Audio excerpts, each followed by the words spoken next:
Itoophiyaa gara biyya fakkeenyummaatti aanaa Adaabaatti filannoo marsaa torbaffaa akka biyya keenyaatti gaggeeffamuuf sagantaan duulana filadhaa gaggeeffame. Paartiin badhaadhinaa waggoottan darbanitti hirkattummaa irraa gara oomishtummaatti biyya ceesisuun hiyyummaa fi boodatti hafummaa hambisee badhaadhina dhugoomsuun biyya fakkeenya taate ijaaruun waadaa ummataaf galee qabatamaan dhugoomsuuf hojiilee misoomaa nageenyaa fi hawaasummaa garaagaraa hojjechaa jira jedhame. Hoogganaan itti aanaa biiroo koominikeeshinii Oromiyaa obbo Muusaa Sheekuu paartiin badhaadhinaa milkaa'innoota gama hundaan galmeessuudhaan ce'umsa biyyaa dhugoomsuu irratti kan argamuu fi biyya dimokiraatoftuu nageenyi waaraa misoomni waloo keessatti mirkanaa'ee fi badhaadhina hunda galeessa dhugoomsuuf hojjechaa jiru ta'uu himaniiru.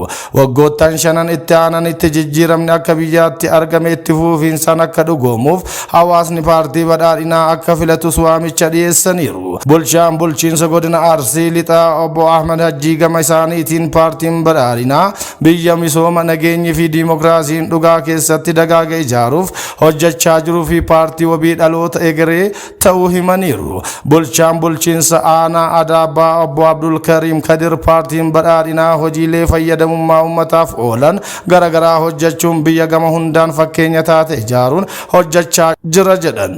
Hirmaattonni sagantaa kanarratti argamanis mootummaan ummataan ijaarame cimsuuf filannoo isaanii paartii badhaadhinaa ta'uu ibsaniiru. Sagantaa kanarratti miseensonni deeggartoonni fi jaalattoonni paartii badhaadhinaa magaalaa Adaabaa fi gandoota aanaa Adaabaa dabalatee qooda fudhattoonni biroos argamaniiru.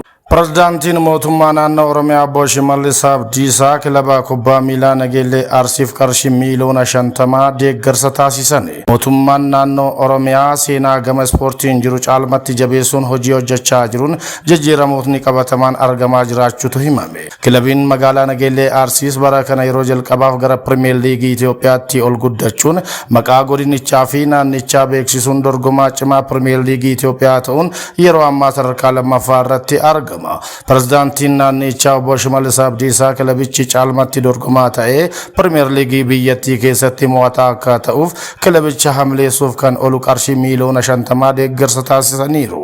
Taphattoonni kilabichaas taphoota hafan xiyyeeffannoon taphachuun Pirimeer Liigii Itoophiyaa injifachuuf kutannoon hojjechuu akka qaban dhaamaniiru. Bulchaan bulchiinsa godina Arsii Lixaa obbo Ahmed Hajji deeggarsa pirezidaantiin naannichaa kilabichaaf taasisan galateeffataniiru.